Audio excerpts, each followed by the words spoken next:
Pourquoi le culte des temples dans le sud du Vietnam?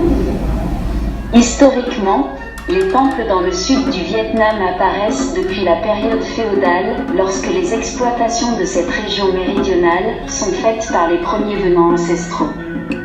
Au départ, ces temples n'étaient que des maisons communales qui abritaient les passagers ayant parcouru d'une région à l'autre.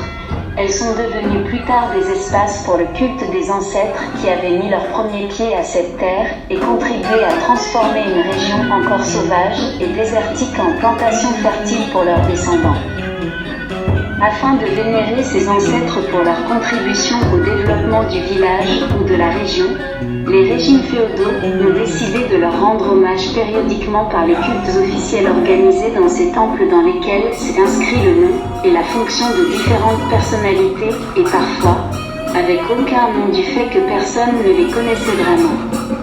Pourtant, dans la tête des villageois, il s'agit de leurs ancêtres méritoires qui ont apporté une vie prospère et pacifique à leurs descendants.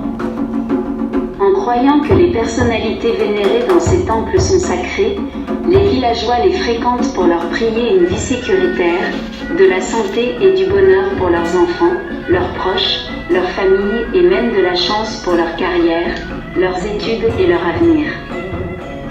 Par ailleurs, les temples sont également un lieu où les villageois présentent leur gratitude aux divinités de la montagne, de la terre, des rivières. Ce sont des saints, des génies disposant d'une puissance surnaturelle qui protègent leur vie et qui sont des gardiens de leurs terres, leurs champs et leurs forêts et plantations. Pour fêter ces personnalités, le chef et le représentant des villageois accompagnés de nombreuses autres personnalités influentes procèdent à des rites de culte en brûlant des bâtonnets d'encens et les mettent sur l'autel des divins et divines sans oublier de lire des mots reconnaissants de leur mérite. Une autre tradition pour prendre la cérémonie de culte au sérieux est que les maîtres de cérémonie et les participants chantent et jouent de la musique de la cour, avec des danses de licorne qui durent de l'après-midi jusqu'au soir.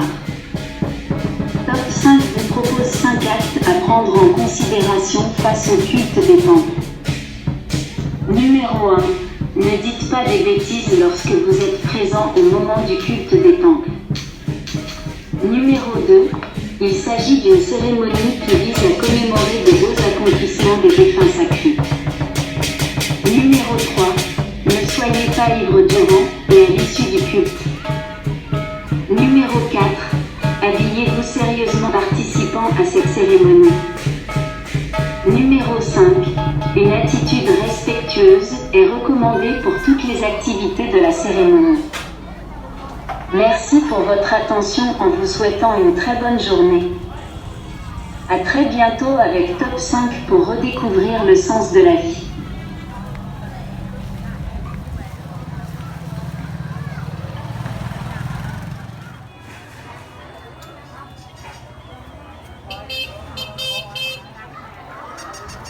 Quá nhiều sản phẩm luôn. Quay mất tiền đấy nha. Dạ.